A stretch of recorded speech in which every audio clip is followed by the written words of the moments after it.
Assalamualaikum warahmatullahi wabarakatuh. Alhamdulillahirabbil alamin. Wassalatu wassalamu ala sayyidina Muhammadin wa ala alihi wa ashabihi ajma'in, amma ba'd. Kawan-kawanku semua, SVTD dimanapun kawan-kawan berada, tak henti-hentinya saya mengingatkan kepada kawan-kawan semua dan juga diri saya sendiri bahwa yuk kita sama-sama berdoa memulai ketika kita ingin mendapatkan ilmu-ilmunya Allah. Karena sesungguhnya yang bisa memberikan ilmu-ilmu itu adalah Allah Subhanahu wa taala. Karena sesungguhnya yang bisa memberikan pemahaman itu adalah Allah Subhanahu wa taala. Jadi ketika setiap belajar kita, tentunya kita harus terus berdoa kepada Allah agar kita senantiasa diberikan pemahaman oleh Allah. Dan ketika pemahaman itu ada, mudah-mudahan Allah senantiasa memberikan kemudahan dalam kita mengamalkan apa yang sudah disampaikan. Baik kawan-kawanku sekalian, insyaallah hari ini kita akan membahas tentang atau kita akan baca ya di dalam surat At-Talaq. Surat At-Talaq ini adalah surat yang ke-65, juznya adalah juz 28. Kita akan baca surat At-Talaq ayat kedua terakhir dan kemudian ayat ketiga ya, sampai ayat ketiga. Tapi karena ini ya yang nanti yang akan kita bahas ini ayat kedua terakhir, maka tetap ya kita harus baca dari ayat kedua dari awal gitu. Insyaallah saya akan baca ayat kedua dan ketiga. Silakan kawan-kawan boleh simak, dilihat Al-Qur'annya jika memang ada kesalahan, dan pastinya banyak kesalahan, mohon tolong diingatkan ya. A'udzu billahi minasy syaithanir rajim. Bismillahirrahmanirrahim. Fa idza balagna jalahunna famsikuhunna bima'rufin aw فارقوهن بمعروف وأشهدوا ذوى عدل منكم وأقيموا الشهادة لله ذلكم يوعظ به من كان يؤمن بالله واليوم الآخر ومن يتق الله يجعل له مخرجا ويرزقه من حيث لا يحتسب ومن يتوكل على الله فهو حسبه إن الله بالغ أمره قد جعل الله لكل شيء قدرا صدق الله العظيم. Baik kawan-kawanku sekalian yang dirahmati oleh Allah, saya akan artikan di ayat yang kedua terakhir ya. Ayat kedua terakhir dan ayat ketiga. Bismillahirrahmanirrahim. Wa may yattaqillaha, dan barang siapa yang bertakwa kepada Allah, yaj'al lahu makhraja, niscaya dia akan menjadikan baginya jalan keluar. Wa yarzuqhu min haitsu la yahtasib, dan dia memberikan rizki dari arah yang tidak disangka-sangka. Wa may yatawakkal, dan barang siapa yang bertawakal, 'alallahi, kepada Allah, fahuwa hasbuh, niscaya Allah akan mencukupi keperluannya. Innallaha balighu amrih, sesungguhnya Allah itu melaksanakan urusannya.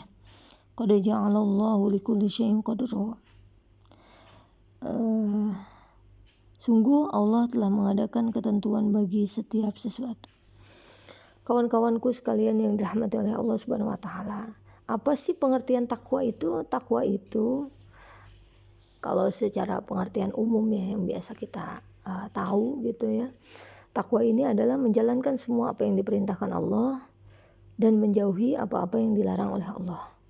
Dan ingat ya, materi-materi sebelumnya bahwa apa yang diperintahkan oleh Allah semuanya baik. Apa yang dilarang oleh Allah itu semuanya baik dan manfaat. Tidak ada satu perintah Allah pun yang tidak mengandung hikmah.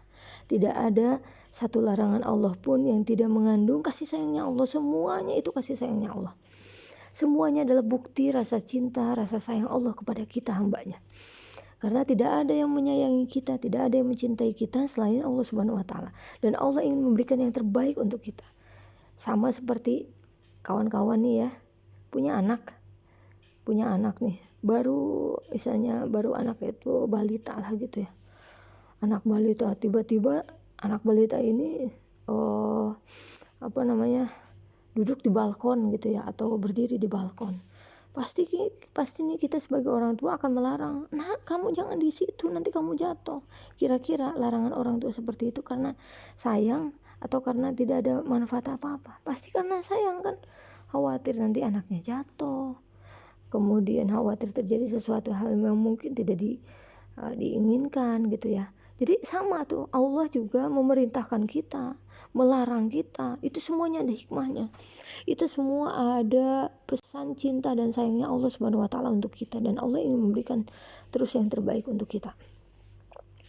Perintah sholat, kenapa Allah memerintahkan sholat? Karena Allah ingin memberikan kemenangan untuk kita. Perintah zakat, kenapa Allah memerintahkan kita zakat? Karena Allah ingin mensucikan harta kita. Perintah sedekah, kenapa Allah memerintahkan sedekah? Karena memang Allah ingin menjadikan jalan ya orang lain bahagia, ya kan. Kalau orang lain sudah bahagia, berarti Allah pun akan bahagia. Dan kalau Allah sudah bahagia, maka nanti akan turun pertolongan Allah. Wallahu fi aunil abdi maka al abdu fi auni akhihi.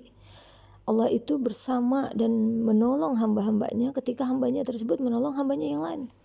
Jadi ini perlu ya, makanya di SWTD ini kita belajar terus, dan walaupun ini sulit kita belajar terus, pokoknya belajar terus.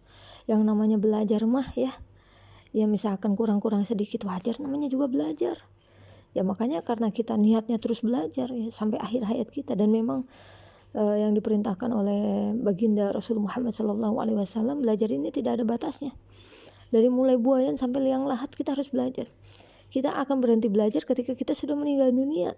Kita akan berhenti belajar ketika nafas kita sudah tidak ada. Nah kalau sekarang nih kita terus belajar terus. Belajar memperbaiki diri, belajar untuk terus menjadi orang yang lebih baik lagi dan sebagainya. Nah tadi kita sudah sampaikan ya. Jadi takwa ini adalah menjalankan apa yang memang diperintahkan oleh Allah dan menjauhi apa yang dilarang oleh Allah Subhanahu wa taala kepada kita. Gak usah dibahas lagi nanti ya. Itu pokoknya kawan-kawan bisa searching sebanyak-banyaknya ya. Pokoknya bebas, saya mah belajar sama siapa saja ya. Kemarin ada juga nih yang curhat sama saya. Teh katanya saya tuh belajar gitu ya. Ada guru saya nih. Jadi guru ini pokoknya benar-benar saya itu dipaksa banget, bukan dipaksa ya, diarahkan banget untuk belajar itu cuma sama dia gitu. Gak boleh sama yang lain. Kalau saya belajar sama yang lain, nanti dia cemberut, nanti dia sebel, nanti dia kesel gitu ya. Ya nanti gurunya itu suruh masuk SWTD dah. Biar nanti bisa ngamalin ya ilmu-ilmu yang ada di SWTD ini. Ya kalau saya mah, ya Allah, saya mah ngerasa bener ya. Saya tuh ngerasa emang gak punya banyak ilmu selain apa yang sudah memang saya amalkan, apa yang sudah saya jalanin gitu ya. Terkadang kalau misalkan ada nih di antara kawan-kawan semua yang satu pengajian sama saya, ya pasti tahu nih kualitas saya seperti apa. Jadi kalau misalkan guru nih lagi nerangin terus nanya kan, coba sebutkan jumlah nabi dan rasul ada berapa yang tidak diketahui ya. Kalau nabi dan rasul yang wajib diketahui kan 25 ya, 25 nabi. Nah itu saya diam gitu ya. Terus misalkan pertanyaan apa aja saya diam gitu, karena memang saya tidak tahu. Tahu sih sebenarnya dulu ya, tapi lupa gitu. Jadi tahulah kalau teman-teman yang memang satu majelis taklim sama saya, makanya saya juga tetap belajar gitu. Saya tetap belajar, apa yang saya terima saya sampaikan, apa yang saya terima saya sampaikan gitu ya. Dan ketika saya menerima ilmu itu saya amalkan. Ketika diamalkan ya enak gitu nyampeinnya juga. Nah sampai mana ya tadi, saya tuh kalau ngomong jadi kemana-mana. Oke, kita ke takwa lagi dah ya. Jadi yaitu apa yang Allah perintahkan kepada kita berusaha untuk terus belajar, untuk terus belajar mengamalkannya. Dan apa yang memang dilarang oleh Allah, ini senantiasa kita berusaha untuk bisa menjauhinya, tidak melakukannya gitu. Nah, apa sih balasannya ketika kita bertakwa kepada Allah? Nah, di dalam surat At-Tolaq ini disampaikan bahwa Allah Subhanahu wa taala berfirman, "Wa may yattaqillaha," dan siapa saja yang bertakwa, siapa saja yang menjalani apa yang memang diperintahkan oleh Allah, siapa saja orang-orang yang memang menjauhi apa-apa yang dilarang oleh Allah, yaj'al lahu makhraja, maka Allah akan memberikan jalan-jalan keluar dari setiap permasalahannya. Saya kemarin waktu jalan nih ya kebetulan ini yang masuk SWTD tetangga saya gitu. Kan saya nggak sebutin ya, ini bukan ghibah, ini hanya sebagai pelajaran juga gitu. Pas saya jalan ke depan tuh, saya ngelihat ada anggota SWTD. Bahkan saya nggak tahu nih dia part berapa gitu ya, alumni atau bukan gitu. Ya masih alumni atau masih riadoh. Saya ngelihat dia pakai motor, nggak pakai kerudung. Ya Allah, saya sampai bilang sama adik saya nih, Sela, ya Allah tuh dia yang nggak pakai kerudung jadi saya yang sedih gitu. Kenapa saya sedih? Karena kita udah belajar bagaimana supaya kita bisa memantaskan diri di hadapan Allah Subhanahu wa taala. Kita ini banyak kebutuhan. Kita ini banyak hal-hal yang memang tidak bisa kita lakukan tanpa pertolongan Allah. Kita ini banyak sesuatu hal yang memang kita butuh bantuan Allah. Jadi kalau misalkan kita sudah butuh bantuan Allah, kita sudah butuh pertolongannya Allah, kita sudah butuh Allah untuk bisa menyelesaikan masalah-masalah kita, tapi karena kita tidak taat, ya maka itu yang akan jadi jalan susahnya terkabulkan doa. Makanya saya sedih gitu, ya Allah, kok bisa gitu ya? Itu jalan pikirannya di mana gitu? Padahal udah belajar di SWTD ini, berusaha terus pokoknya, walaupun sulit berusaha. Saya sampaikan ya, ke depan rumah saja, ke depan rumah cuma nyapu jalanan, halaman gitu ya. Kalau bisa mengundang orang lain melihat aurat kita, usahakan jangan sampai seperti itu. Ya, oh ya teh, cuma di depan rumah doang lagi. Iya, emang di depan rumah. Di depan rumah kalau jam 12 malam sih nggak apa-apa mungkin ya. Ya karena nggak ada orang gitu yang lewat. Tapi kalau misalkan jam-jam pagi itu udah banyak orang yang lalu lalang gitu. Coba usahakan kawan-kawan semua, memang ini berat, saya tahu ini berat. Dan ini perlu latihan. Tapi kan kita istilahnya kita ini lagi mencari perhatiannya Allah. Ya kalau jam 12 malam aja nih, kalau yang udah istiqomah berhijab ya, mungkin pasti akan malu jam 12 malam aja. Walaupun belum tahu juga ini ada yang lewat atau enggak gitu. Tapi tetap kita kan yang kita fokuskan adalah penilaian Allah. Ya khawatir nanti ada orang lah gitu ya, yang tidak disangka-sangka, misalkan orang lewat gitu ya. Walaupun jam 12 malam, jam 1 malam gitu. Tapi tetap taatnya kita itu di hadapan Allah, bukan di hadapan manusia. Ada orang-orang yang ya misalkan punya pikiran gini ya, saya mau ke pasar. Gak bakalan kali ketemu ustazah. Gak bakalan kali ketemu guru saya. Udah saya gak pakai kerudung. Beneran pas di pasar ketemu banget tuh sama ustazahnya, sama gurunya gitu kan. Nah artinya ini dia masih melakukan hal-hal yang misalnya hal-hal ibadah itu bukan karena Allah, masih karena manusia. Nanti kita akan belajar kalau kita ibadah karena Allah ya, mau dilihat atau tidak dilihat oleh orang lain, kita akan tetap melakukan hal yang sama. Bukan misalkan ketika ada orang kalau lagi di masjid gitu ya, wah sholat sampai khusyuk banget gitu. Giliran di kamar karena sendirian, sholatnya kayak ayam lagi kelaparan. tak ya, maksudnya gerakannya cepat banget ya. Kita harus tanya tuh kalau kayak gitu tuh, ini sholat kita karena siapa nih? Karena Allah bukan gitu. Kalau karena Allah, mau dilihat atau tidak dilihat orang lain sudah tidak peduli. Kita sudah fokusnya just focus on Allah. Baik. Nah, di dalam surat At-Tolaq ini dikatakan, "Wa may yattaqillaha yaj'al lahu makhraja." Siapa yang bertakwa kepada Allah, maka Allah akan memberikan jalan-jalan keluarnya. Kawan-kawanku sekalian yang dirahmati oleh Allah, kalau sampai saat ini kita nih masih mentok, masih buntu, masalah kita nggak habis-habisnya, masalah kita nggak pernah selesai, Kita harus buru-buru istighfar kepada Allah Subhanahu wa taala. Jangan-jangan ketakwaan kita belum maksimal. Ya kita kalau yang namanya label takwa itu bukan kita yang labelin ya. Saya mah bertakwa. Bukan gitu. Kita bisa kok nanya sama hati kita. Kita ini udah bertakwa apa belum? Kalau misalkan sampai saat ini kita masih banyak melakukan hal-hal yang kayaknya ini tidak baik, kalau hati kan nggak bisa dibohongin. Ya, ketika kita melakukan itu, walaupun mulut kita terucap baik misalkan gitu ya, saya mau baik, ini mah apa yang saya lakukan ini baik, tapi hati kita nggak bakalan bisa dibohongi. Hati kita pasti menolak ya, menolak kebatilan. Apa yang dilakukan kita, misalkan hal yang melenceng dari syariat agama Allah gitu, nanti hati kita yang akan berbicara, iya sebenarnya ini saya salah nih, ini saya dosa nih melakukan itu. Makanya nanti ketika di yaumil akhir, al-yauma akmaltu lakum, bahwa semuanya akan ditutup. Apa coba teh Iyam? Kalau udah begini saya suka lupa ya. Al-yauma nakhtimu ala afwahim wa tukallimuna aydihim wa tashhadu arjuluhum bima kanu yaksibun. Semuanya akan terkunci. Mulut kita terkunci. Yang akan berbicara semuanya tuh tangan kita, kaki kita. Karena biasanya yang namanya mulut mas suka berbohong. Nah sama, ketika kita melakukan segala sesuatu atau melakukan segala sesuatu itu, pasti ini hati kita tahu. Ini benar atau enggak? Ini salah atau enggak? Hati kita pasti tahu. Nah, kalau misalkan ada orang yang sampai saat ini masalahnya banyak, ya udah banyakin baca istighfar, sholat taubat.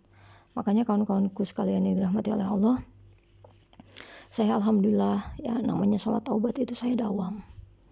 Jadi sebelum sholat tahajud ya, sholat tahajud malam itu jam 2-an lah saya. Sholat tahajudnya sekitar jam segitulah biasanya ya, karena 12:30 kan saya biasanya ngisi materi. Terus abis itu saya ngejawabin WA yang banyak nanya sama saya gitu ya. Nah terus abis itu saya sholat. Nah sebelum sholat tahajud itu saya biasanya yang saya lakukan itu adalah sholat taubat. Karena saya tahu dosa saya banyak setiap harinya. Mungkin banyak perkataan saya yang memang tidak disengaja akhirnya menyakitkan hati orang lain. Mungkin banyak sikap saya yang tidak sengaja, tanpa saya tahu, tanpa disengaja ya, menyebabkan orang lain sakit hati. Ya kita nggak tahu nih, makanya kita sholat taubat aja. Sholat taubat. Di samping kita terus belajar untuk bisa memperbaiki diri terhadap orang lain. Kita kan ngerasanya nih jangan sampai punya masalah nih sama orang lain ya. Karena dengan masalah kita sama orang lain itu menyebabkan kita akhirnya terhalang doa-doa kita. Makanya berusaha terus untuk tidak melakukan hal-hal yang mengundang orang lain itu sebel sama kita. Tapi tentunya ini objektif ya kawan-kawan ya. Ini objektif ya. Saya khawatir nih ketika saya ngomong kayak gini, akhirnya kawan-kawan mencari perhatian manusia. Enggak, yang penting kita melakukan hal baik terhadap orang lain itu sesuai dengan syariat yang diajarkan. Itu bukan melenceng dari itu. Contoh misalkan kalau melenceng itu ya, ketika misalkan kita berbuat baik, kita taunya nggak ada yang muji nih, terus akhirnya kita kesel. Nah itu tidak termasuk kategori itu. Yang penting yang kita lakukan ini adalah sesuai dengan syariat gitu. Nah kawan-kawanku sekalian yang dirahmati oleh Allah, ini janji Allah loh. Ketika orang bertakwa, Allah yang akan hadirkan jalan-jalannya. Ada orang yang punya masalah, Allah kasih solusinya. Makanya kadang-kadang mohon maaf ya, banyak sekali kawan-kawan SWTD yang suka curhat sama saya, mohon solusinya. Saya ini manusia biasa, si Najwa ini gak bisa apa-apa. Dan bahkan sekali lagi saya tekankan, ini seringkali saya sampaikan kepada kawan-kawan semua. Tidak semua pertanyaan yang kawan-kawan ajukan kepada saya bisa menjawabnya. Kenapa saya tidak bisa jawab? Pertama, ilmu saya terbatas. Kedua, apa yang disampaikan oleh kawan-kawan belum tentu juga saya alami. Sehingga ini mungkin ya tidak menjadi referensi saya gitu. Ya misalkan orang apalah punya masalah apa, saya belum pernah merasakan masalah itu. Kemudian saya tahu misalkan masih jalan ya, udah kamu cerai aja. Masya Allah. Subhanallah. Ini kan ekstrim banget kalau kayak gini ya. Karena memang tidak terjadi dalam kehidupan saya, dan mudah-mudahan tidak pernah terjadi gitu ya. Kita terus berdoa lah, ingin meminta kepada Allah, berdoa kepada Allah agar kehidupan kita ya terus membaik lah, terus baik. Nah, jadi tidak semua pertanyaan yang diajukan oleh kawan-kawan saya bisa jawab gitu, karena memang kemampuan terbatas. Dan satu-satunya yang bisa menjawab semua keluh kesah kawan-kawan, yang bisa menjawab semua persoalan kawan-kawan adalah Allah Subhanahu wa Ta'ala. Jadi kawan-kawan ketika nanya sama saya sampaikan nih sama orang tersebut ya. Mungkin ada salah seorang yang yang mendengarkan voice note ini, pasti nih ada yang merasa gitu ya. Suka saya sampaikan kan, coba Teteh bertanyanya sama Allah seperti halnya Teteh bertanya sama saya. Ya Allah, saya kan begini ya Allah, menurut Engkau gimana ya? Menurut Engkau gimana ya? Saya harus melakukan apa? Tolong bimbing dong ya Allah, tolong kasih jalan dong ya Allah. Gitu. Ketika kawan-kawan bertanya sama saya, itu harusnya kawan-kawan juga bertanya sama Allah seperti itu. Karena ilmu Allah itu tak terbatas. Solusi Allah itu kadang-kadang ya di luar nalar kita, di luar pengetahuan kita, di luar ekspektasi kita. Makanya kita bertanyanya sama Allah, karena Allah yang tidak memiliki batasan. Kalau si Naswa banyak banget lah batasannya. Makanya kalau misalkan kawan-kawan ya, kemarin juga ada alumni yang cerita sama saya. Mungkin sebagian teman-teman yang karena beliau juga cerita di hadapan teman-teman yang lain, mungkin pasti tahu ya. Itu awal mula masuk SPTD, pas ngelihat materi pertama aja, ya elah materinya cuman gini. Lah ini mah tuh udah pernah saya dengar, udah pernah saya baca, udah pernah saya tahu gitu. Ya memang ya apa sih emang saya cuman begitu doang gitu. Tapi ya mudah-mudahan cuman begitu doangnya inilah yang mudah-mudahan bisa menjadi semangat juga gitu, karena saya juga sama-sama belajar. Saya senang banget diingatkan, saya senang banget dikasih tahu kalau memang saya salah gitu ya, karena saya juga tidak meniatkan diri untuk jadi guru di sini di SPTD ini, hanya mendampingi saja kawan-kawan semua untuk bisa kembali kepada Allah Subhanahu wa Ta'ala. Jadi itu ya, kalau kita ingin diberikan jalan keluar oleh Allah Subhanahu wa Ta'ala, maka yang pertama yang harus kita lakukan adalah kita tentunya bertakwa kepada Allah Subhanahu wa Ta'ala. Dengan cara apa? Dengan cara menjalani atau melakukan apa-apa yang diperintahkan oleh Allah dan menjauhi apa-apa yang dilarang oleh Allah. Ini pembahasannya belum selesai, insya Allah nanti kita akan bahas di materi selanjutnya, karena sudah 23 menit, biar nanti gampang dikirimnya. Kalau terlalu banyak malah jadi susah kirimnya. Itu saja yang bisa saya sampaikan, kurang lebihnya mohon maaf. Assalamualaikum warahmatullahi wabarakatuh.